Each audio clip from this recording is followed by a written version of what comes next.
देखिए आदि आदर्श ग्राम की योजना के तहत जो केंद्र से अतिरिक्त राशि प्राप्त हुई थी, हाइब्रिड सोलर के लिए प्लान था और उसका टेंडर किया गया था, लेकिन हाइब्रिड ना लगा के सोलर पे काम हुआ है। और अगर देखा जाए तो सारे तथ्यों को भी छुपाने का, टेंडर प्रक्रिया पे पूरी तरीके से गड़बड़ी की गई। जिन कर्मचारियों के आईडी से और जिनकी उपस्थिति में जो टेंडर होता था, वहाँ जो सक्षम अधिकारी थे वो वहाँ ऑफिस में ना बैठ के कहीं और जाके टेंडर फ्लोट किया उन्होंने। और 9 बजे टेंडर खुलता है और 9:30 बजे टेंडर क्लोज हो जाता है। तो इस तरीके से इस मामले में देखेंगे तो जो भ्रष्टाचार का आलम है वो दिखाई पड़ता है। और ये पूर्ववर्ती सरकार में 21-22 का मामला है जिसे मैंने आज विधानसभा में उठाया है। पूर्व मंत्री सुश्री लता उसेंडी जी ने पूछा था कि उनके विधानसभा क्षेत्र और जिले में विभिन्न एजेंसियों के माध्यम से सोलर लाइट का जो स्वीकृति दिया गया, उसमें गड़बड़ियों को लेकर के उनकी चिंता थी और बाकी मद की राशि को भी सोलर लाइट के माध्यम से ही खर्च करने का दिखाया गया, जिसके काफ़ी गंभीर आरोप उन्होंने लगाया था। इन सब को देखते हुए हमने उनके मांग के अनुरूप उसे जांच कराने के लिए सहमति दी। यहाँ से में जो दवाई की खरीदी की गई है, मशीन की खरीदी की गई है, रिजेंट की खरीदी की गई है, ट्यूब की खरीदी की गई है और उसमें जिस प्रकार से रेट तय किए हैं बाजार में उससे सस्ते में दवा उपलब्ध हैं। और इसमें मुख्य रूप से जो मोक्षित मेडिकेयर, साथ ही 9M इंडिया के द्वारा जो खरीदी की गई है, फुल्ली ऑटो एनालाइजर मशीन और उसके साथ में रिजेंट दवाइयाँ, ये जो खरीदी की गई है निश्चित रूप से इसमें बड़ा करप्शन का मामला है, भ्रष्टाचार का मामला है। साथ ही किसी प्रकार का इसमें जांच जो होनी चाहिए वो हुई नहीं। आज इस मामले को लेकर के उठाया गया और इसमें मंत्री जी के द्वारा सदन में घोषणा की गई है। कमल विहार के अंदर बोरिया तालाब को लेकर के ध्यान आकर्षण के माध्यम से पूर्ववर्ती सरकार ने बोरिया तालाब का सौंदर्यीकरण नियमों के विपरीत जाके करने की योजना बनाई। उस योजना में भ्रष्टाचार की बू आ रही थी। तालाब का सौंदर्यीकरण का काम पूर्व में चालू आईडीए के माध्यम से हो रहा था, लेकिन एक बीच में नई स्कीम ला करके जब वो लैंड आपके खाते में नहीं थी, अब आपके खाते में आ गई अमोद प्रमोद में, खाली जमीन की बंदरबाट करने का जो काम उन्होंने किया है उसको लेकर के आज मेरा प्रश्न था। मंत्री ने जांच की घोषणा की, संपूर्ण विषय जांच के बिंदुओं में आएंगे और दोषी के खिलाफ में कार्रवाई होगी, यह सुनिश्चित है।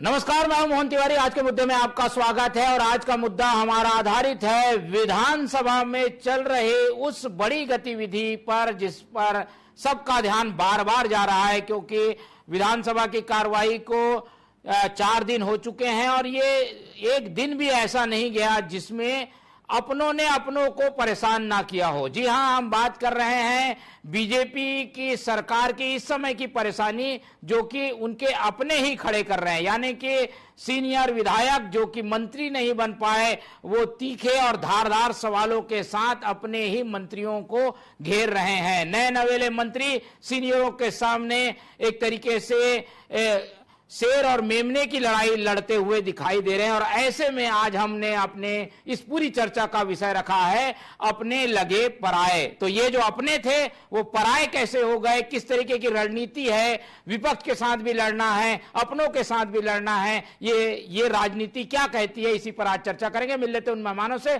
जो इस चर्चा में हमारे साथ बने हुए हैं। हम बहुत स्वागत करेंगे। हमारे साथ कांग्रेस का पक्ष रखने के लिए जुड़ रहे हैं पूर्व विधायक और तेज तर्रार नेता विनय जायसवाल अग्रवाल जी डॉक्टर साहब हैं, बहुत स्वागत है आपका हमारे साथ। इस पूरे मामले में विधानसभा की लंबी रिपोर्टिंग का अनुभव रखने वाले वरिष्ठ पत्रकार नागेंद्र वर्मा जी हैं, बहुत स्वागत करेंगे आपका। और बीजेपी का पक्ष रखने के लिए हमारे साथ सीधे विधानसभा से जुड़ेंगे जो एमएलए है विधायक बीजेपी के रिकेश सिंह जी, जो कि कुछ देर में हमारे साथ जुड़ेंगे, उनका भी बहुत स्वागत करते हैं। तो तीनों मेहमान हमारे साथ बने हुए हैं और जैसे कि हमने कुछ बयानों के जरिए बताने की कोशिश की, जिसमें लता हुसैन जो कि बीजेपी की राष्ट्रीय उपाध्यक्ष हैं वो सवाल उठा रही हैं, राजेश मूणत पूर्व मंत्री हैं वो सवाल उठा रहे हैं, धर्मलाल कौशिक विधानसभा अध्यक्ष रह चुके हैं, प्रदेश अध्यक्ष रह चुके हैं, वो सवाल उठा रहे हैं। ये हो क्या रहा है एक एक करके जानते हैं। पहले चलते हैं हम कांग्रेस के पास और उनसे जानते हैं कि भाई कांग्रेस से ज्यादा बीजेपी के लोग सक्रिय दिखाई दे रहे हैं, क्या वजह हो सकती है विनय जी इसकी?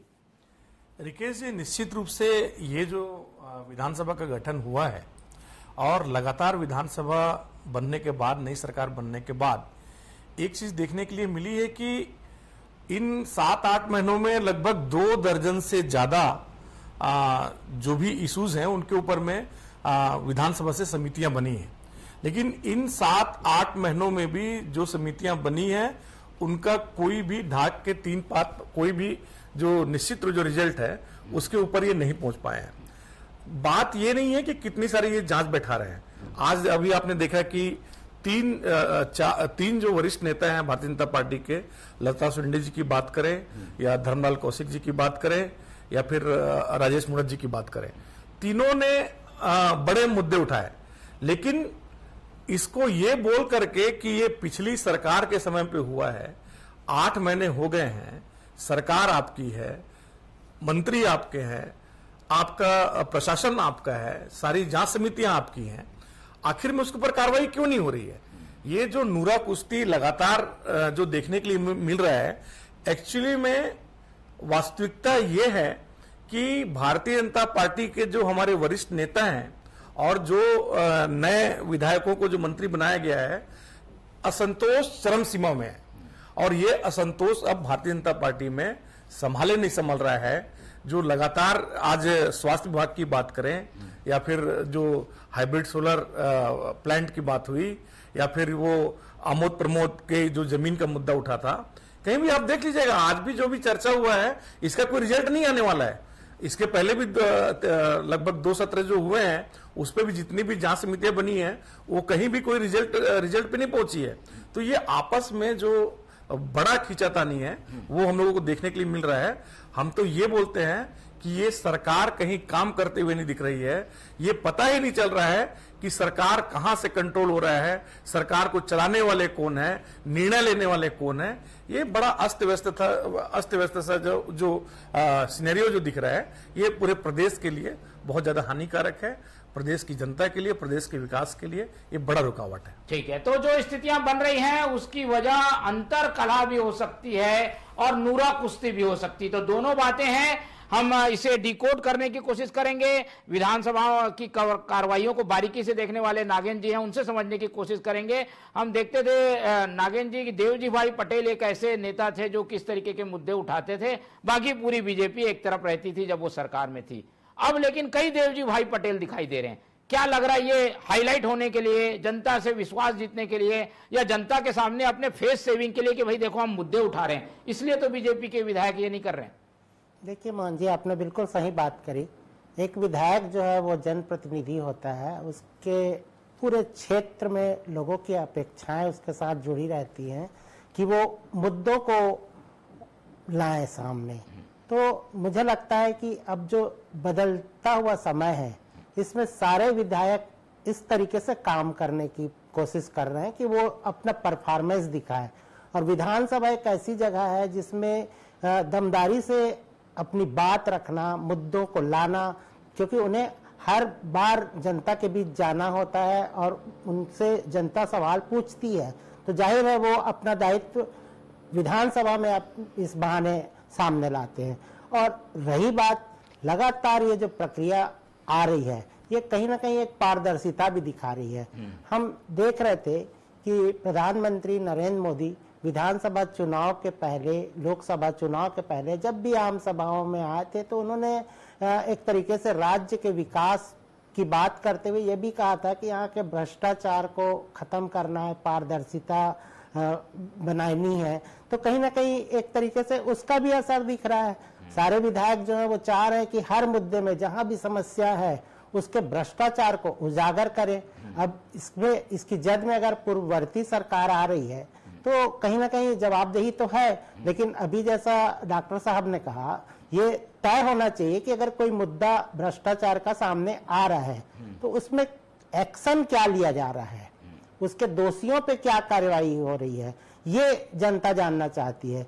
दूसरा, कुछ सवाल जनता के मन में ये भी आ रहा है, अभी विधानसभा की कार्यवाही सत्ता पक्ष का परफॉर्मेंस, प्रतिपक्ष का परफॉर्मेंस दोनों देखने के बाद चौथे दिन ये लगता है कि मानसून सत्र के पहले जो बैठकें हुई थी दोनों दलों की अपने विधायकों के साथ, आखिर उसमें क्या तय किया गया था, क्या रणनीति बनी थी, उसका क्या लब्बो-लुआब है, वो कहीं ऐसा इस बार नजर नहीं आ रहा है। जी ठीक है, वो नजर तो नहीं आ रहा है और इसके लिए जिम्मेदार अगर कोई है तो वहां पर फ्लोर मैनेजमेंट जो करती है बीजेपी इस बार थोड़ा कमजोर लग रहा है, क्योंकि सीनियर जो एक भूमिका निभाते थे बृजमोहन अग्रवाल वो भी इस बार हमें सदन में दिखाई नहीं दे रहे हैं। चलते हैं एक बार फिर से जायसवाल जी की ओर। जायसवाल जी, लेकिन आप लोगों में क्या चल रहा है कि भाई कांग्रेस क्यों उतनी आक्रामक नहीं दिखाई देती? सड़क में तो हमने आप लोग का प्रदर्शन जमकर देखा, सदन में थोड़ा प्रदर्शन जो है वो उतना आक्रामक नहीं है, बीजेपी वाले ज्यादा जो है हेडलाइंस खींच जा रहे हैं, इसकी क्या वजह मानते हैं? देखिए मोहन जी, निश्चित रूप से कांग्रेस पार्टी ने इस पावर सत्र में जो एक विपक्ष की जिम्मेदारी होती है, बात डायरिया मलेरिया से पूरे प्रदेश में जो हाहाकार मचा हुआ है, जो मौतें हो रही हैं उसकी बात करें, अमानक खाद बीज का जो वितरण है उसकी बात करें, प्रदेश में जो लॉ एंड ऑर्डर पूरे जो बिगड़ा हुआ है उसकी बात करें। सभी मुद्दों पे कांग्रेस ने स्थगन लाया, वॉकआउट किया। सारे जो विपक्ष की जो बात है उसको इस पावर सत्र में कांग्रेस ने किया है। उसके साथ साथ में जो काम जो ये 8 महीने की जो शायद सरकार में जो काम हुए हैं या जो हम लोगों को देखने के लिए मिल रहा है, ये मीडिया भी देख रहा है, हमारे सभी लोग देख रहे हैं कि किस तरह से मंत्रियों के पीछे जो है भारतीय जनता पार्टी की शासन सत्ता। देखिए अभी हमारे वरिष्ठ पत्रकार जी नागेंद्र जी बोल रहे थे कि इससे एक निखर के आता है, निखर के आने वाली बात हुई। अगर ऐसी बात है तो इसका तो स्वागत करना चाहिए, लेकिन हम लोगों को ये बात नहीं दिखती है। हम लोगों को तो ये दिख रहा है कि किस जो भारतीय जनता पार्टी के जो मंत्री हैं, भारतीय जनता पार्टी के जो नए नवेले जो मंत्री बने हुए हैं और जिस तरह से लगातार उनके द्वारा चूक हो रही है उसको कैप्चर करने में लगे हुए हैं। बहुत सारे वरिष्ठ मंत्रियों को मौका नहीं मिला है, उनको मौका मिलना चाहिए था, क्योंकि बहुत ज्यादा सीनियर जो लोग हैं वो अभी बैठे हुए हैं। तो निश्चित रूप से वो उनके अनुभवों का फायदा मिल रहा है कि नुकसान मिल रहा है ये तो नहीं बोल सकते, लेकिन उनकी खिंचाई बहुत अच्छे तरीके से हो रही है। जिस तरह से लचर जो सरकार चल रही है तो उसमें उनकी भी भागीदारी जो हो रही है वो भी निश्चित रूप से दिख रहा है। तो इससे छत्तीसगढ़ का फायदा होने वाला है और भारतीय जनता पार्टी की जो सरकार जिस तरीके से कमिटमेंट करके आई थी, जिस तरीके से मोदी की गारंटी और तमाम जो बड़े बड़े वायदे किए गए थे, लॉ एंड ऑर्डर की बहुत बड़ी बड़ी बात की गई थी, तो वो उसकी पूरी कलई जो है इन 8 महीनों में खुल गई है।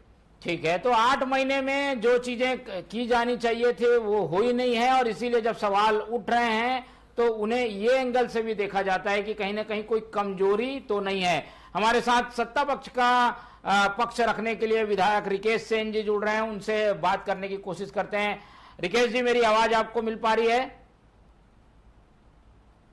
चलिए जुड़ने की एक बार फिर से कोशिश करेंगे। रिकेश सेन जी से जानेंगे कि भाई ये आखिर हो क्या रहा है। वो भी हम उनके खुद का उदाहरण देके बताएंगे कि वो भी लगातार मुद्दे उठा रहे हैं जो कि सरकार के अगेंस्ट जाते हुए दिखाई देते हैं कई बार। तो सदन में क्या हो रहा है वो ज्यादा अच्छे से बताएंगे। नागेंद्र जी, इसकी वजह तो हम बार बार डिस्कस कर रहे हैं, पर क्या ये एक तरीके से चैलेंज है जिस चैलेंज को पूरा करने में मंत्री और सरकार के लोग जो हैं वो सक्षम नहीं हो पा रहे, इसलिए ये चीजें खुलकर सामने आ रही है? क्योंकि सवाल तो विपक्ष की ओर से भी यही सब आ सकते थे, लेकिन जब सत्ता पक्ष की ओर से आ रहे हैं तो डिफेंड क्यों नहीं कर पा रही है सरकार? देखिए, विधानसभा में अभी जो परिस्थितियां बन रही बड़ी रोचक हैं। प्रतिपक्ष में बैठी कांग्रेस बहुत मजबूत है, बावजूद इसके वो सत्ता पक्ष को उतना तेजी से हमला नहीं कर पा रही है।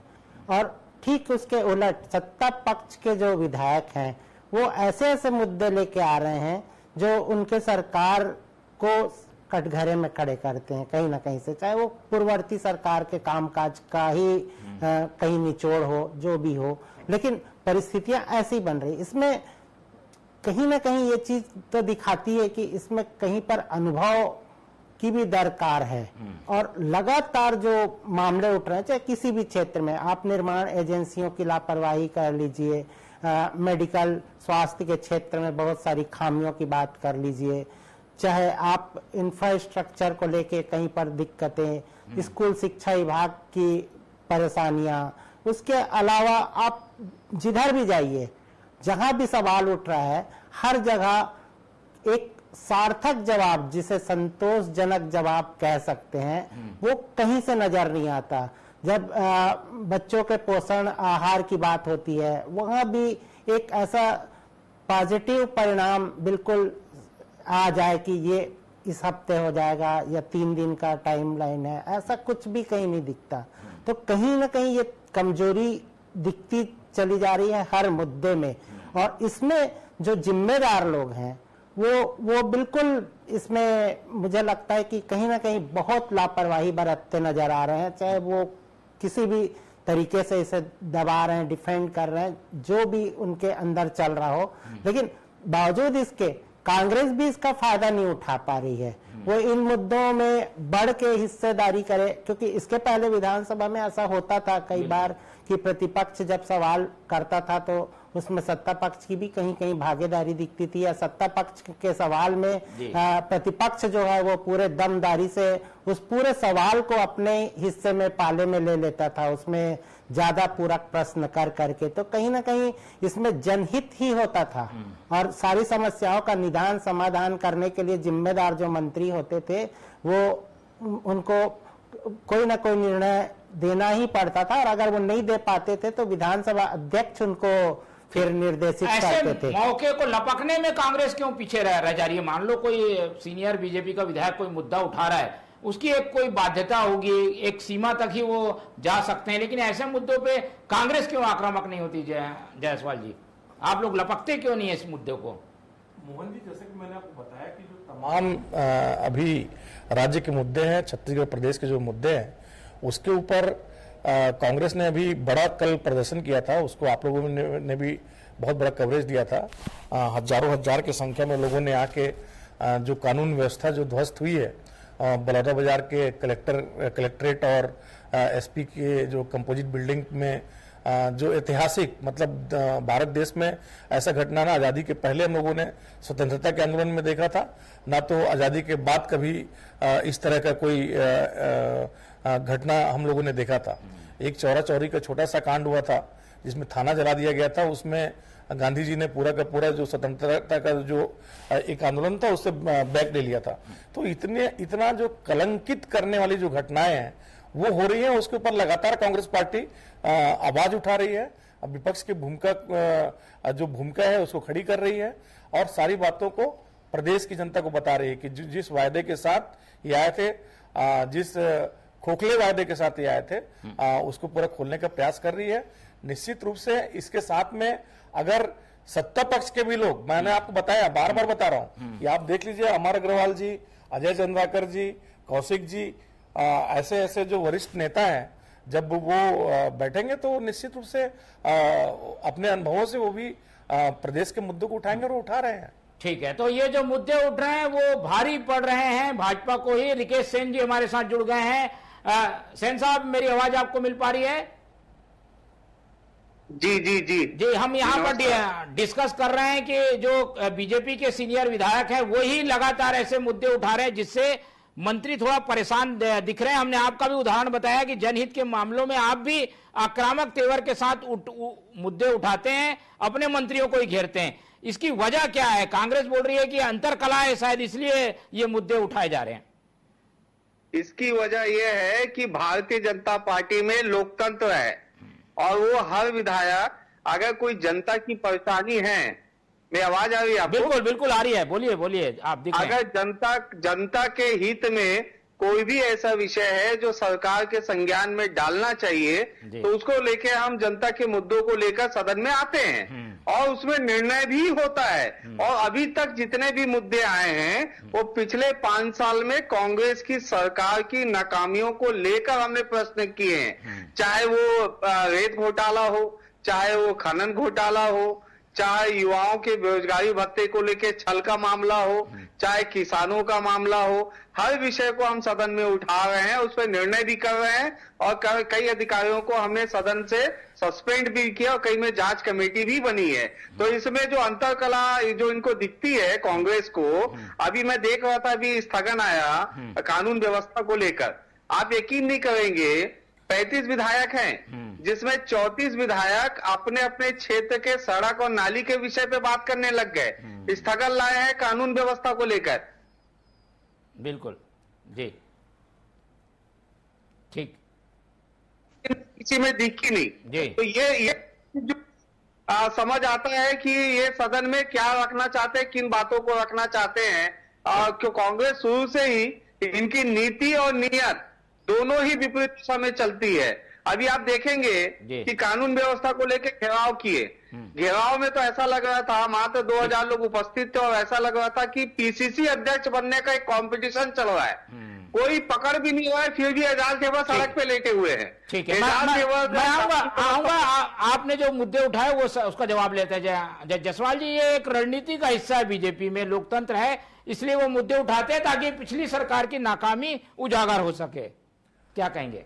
देखिए मोहन जी, रिकेश सिंह जी पहली बार विधायक बने हैं और इनको मैंने सुना है ये अच्छा बोलते हैं और अच्छी बातें करते हैं जी। लेकिन जिस तरह से आज का जो डिबेट है कि इनके जो सीनियर लीडर हैं, अपन ने इस कार्यक्रम की शुरुआत में भी इस बात को बोला था कि 2 दर्जन से ज्यादा जांच समितियां इन 8 महीनों में बनी है, उसका रिजल्ट क्या है? शून्य रिजल्ट है। तो ये जो नूरा कुश्ती वाली जो बात है, इनको स्वीकार करना पड़ेगा। ये हमारे आंदोलन में 2000 लोग आए थे कि 1000 लोग आए थे, वो आप लोगों ने भी देखा है और पूरे प्रदेश ने देखा है। विषय वो नहीं है, विषय ये है कि जिस तरह से सीनियर लीडर आज लता उसेंडी जी की बात करें या राजेश मूणत जी की बात करें या हम बात करें अजय चंद्राकर है, धर्मलाल कौशिक है, इनकी बात करें, जो प्रश्न इन्होंने उठाया है उसके ऊपर में कार्रवाई क्यों नहीं हो रही है? आपकी सरकार है, अरे 5 चल रही है सरकार में, विधायकों के बीच में और सरकार के मंत्रियों के बीच में आपस में नूरा कुश्ती करके लोगों को बताना चाहते हैं कि हम मुद्दे उठाते हैं। सेन साहब, ऐसी बातें आ रही है कांग्रेस की ओर से। नहीं, देखिए कांग्रेस के पास अभी कोई मुद्दा तो है नहीं और ये अभी नगरीय निकाय चुनाव में इनको जाना है, इनके पास कोई विषय है नहीं। हमारे यहाँ अगर अंतरकला होता तो कैसे लोकसभा में हम 10 सीट जीत गए, ये 10 सीट कैसे हार गए? हमारे यहाँ संगठन दिखता है, कैसे हम जो है, कोई तो नहीं कह रहा था, कांग्रेस को लोग कहते थे, कोई कहता था मैं दाढ़ी कटवा लूंगा, कोई मूंछ कटवा लूंगा, कि अब कैसे आएगी कांग्रेस के बीजेपी की सरकार। आगे भी छत्तीसगढ़ में बीजेपी की सरकार, और यहाँ भारतीय जनता पार्टी का जो कार्यकर्ता होता है वो मजबूत होता है, अपने संगठन पे ध्यान देता है। और आप आदरणीय जायसवाल जी, बहुत ही मेरा सौभाग्य है कि इनके साथ मैं डिबेट पे हूँ, मैं इनको अधिकतर टीवी पे देखता रहता हूँ, बहुत ही गंभीर व्यक्तित्व के धनी है। मैं आपको आदरणीय बताना चाहता हूँ कि हमारे यहाँ हम जो सदन में पूछ रहे हैं वो आपको दिखता हो कि हम अलग अलग बिखराव की स्थिति में है। अब क्या करें, विपक्ष तो है नहीं सदन में, तो ऐसा भी मैसेज छत्तीसगढ़ का बाहर ना जाए कि यहाँ तो कोई सवाल पूछता ही नहीं है, कमी बहा ले रहे हैं। जायसवाल जी, विपक्ष है नहीं तो विपक्ष की कमी ये पूरी कर दे रहे हैं, इसमें क्या गलत है? सेन जी, 15 साल की सरकार के बाद 15 सीट से भी कम में भारतीय जनता पार्टी आई थी, इसलिए इस चीज का तो अपमान ही मत करिए कि विपक्ष है नहीं। अभी तो कांग्रेस बहुत ही अच्छे संख्या में है, 35 की संख्या में है और अपनी बहुत अच्छी जो भागीदारी है विपक्ष की उसको निभाने का काम कर रही है। बात मुद्दों के ऊपर में करिए, बात आज ये है कि भारतीय जनता पार्टी में शासन चला कौन रहा है, उसका केंद्र बिंदु कौन है, ये पूरा प्रदेश खोज रहा है, आवर्धक लेंस लगा के खोज रहा है कि आखिर में सरकार चला कौन रहा है, सरकार किसके वजह से चल रही है, यहाँ तो यही पता नहीं है। और निश्चित रूप से मैं बताता हूँ ना, देखिए इस बात की पीड़ा तो है, इस बात की जो पीड़ा है, इस बात की पीड़ा जो है वो जो आपके सीनियर लीडर है, जो बड़े बड़े हमारे जो नेता है भारतीय जनता पार्टी के, ना उनको इस बात हमारी की पीड़ा तो सरकार है। में कोई विनोद वर्मा है, ना हमारी सरकार में कोई रुचि गर्ग है, ना हमारी सरकार में कोई मनीष बंछोर है, ना हमारी सरकार में कोई आशीष वर्मा है। हमारी सरकार अगर चला कोई हुआ है तो सिर्फ विष्णुदेव साय जी वर्तमान जो मुख्यमंत्री हैं सिर्फ वही चला रहे हैं। तो इसलिए जो है मैं आपके विषय पे ही आ रहा हूँ, आपके मुद्दे पे जिस पे डिबेट चल रहा है इस तरह से उसपे मैं डिबेट में स्पष्ट आदरणीय जायसवाल जी कहना चाहता हूँ कि हम लोग जो है सदन में अपने लोकतांत्रिक तरीके से अपने प्रश्नों को उठाते हैं। आपको बिखराव की स्थिति आप देखिए, आप अगर देखेंगे अगर गंभीरता पूर्वक तो बलौदा बाजार जो कांड हुआ है वो कांड सामान्य कांड नहीं है, और उसमें आप देखेंगे जांच बिंदु जब उसमें स्पष्ट होगा तो उसमें कांग्रेस के ही विधायक देवेंद्र यादव सामने आएंगे। ठीक है। NSY युवा कांग्रेस समाज देखिए की सरकार आग आपकी है, आप देवेंद्र यादव का नाम ले आइए, आप पूरे कांग्रेस का नाम ले आइए, लेकिन छत्तीसगढ़ के माथे पे बड़ा कलंक जो है वो आप लोगों ने लगाया है। बलौदा बाजार की जो घटना है वो छत्तीसगढ़ के महारानी के माथे पे कलंक है, उसको लगाने वाले आप लोग हैं। आपकी सत्ता और आपके शासन ने लगाया है। आप क्या बात कर रहे हैं? आप पूरे समाज का नाम ले रहे हो, कांग्रेस आप बार-बार समाज का नाम ले रहे हो, सत्तामी समाज का नाम ले रहे हो। आपको मैं बता दूं आपका लॉ एंड ऑर्डर समाज के भी हिंसा के रास्ते से नहीं जाता है। वहां पर क्या कर रहे थे? मन के एक समान उनका उद्देश्य है। ठीक है, चलिए हम सत्तामी समाज आगे बढ़ सेन जी विषय से नहीं भटकेंगे। हमारे साथ वरिष्ठ पत्रकार नागेंद्र जी हैं, उनकी टिप्पणी ले लेते हैं। नागेंद्र जी, इस तरीके के मुद्दे उठाने का क्या असर देखते हैं? राजनीतिक फायदा भी होता होगा इससे, तो इसलिए ये क्रम जारी है बीजेपी में। देखिए, ये किसी भी विधायक का अधिकार है और उसका कर्तव्य भी है, दोनों ही चीजें हैं। मुद्दों को तो लाना ही होगा, चाहे वो सीनियर हो चाहे जूनियर विधायक हो। अपने क्षेत्र में जो समस्याएं हैं उसको लेके ही उनको वहां पहुंचना है। नए नवेले मंत्रियों को ये बताने की कोशिश तो नहीं है कि आपको जानकारी कम है, देखिए हम लोग योग्य हैं, ये बताने की होड़ तो नहीं चल रही है? मोहन जी, मैं इसमें अपना छोटा सा बात रखूंगा जी, क्योंकि अब कार्यक्रम में मेरे को लगता है समाप्ति जी जी जल्दी जी। असल में भारतीय जनता पार्टी में जो नए विधायकों को मंत्री बनाया गया है, तो जो रिकेश सेन जी जैसे जो नए विधायक है वो इस कोशिश में लगे हैं कि मैं मंत्री बन जाऊं, नए लोग मंत्री बन सकते हैं। और सीनियर इस चर्चा में लगे हुए हैं यही इनको घेर के हमको मंत्री को हटा के हम लोग मंत्री बन जाए, तो ये पूरा ठीक है। सेन साहब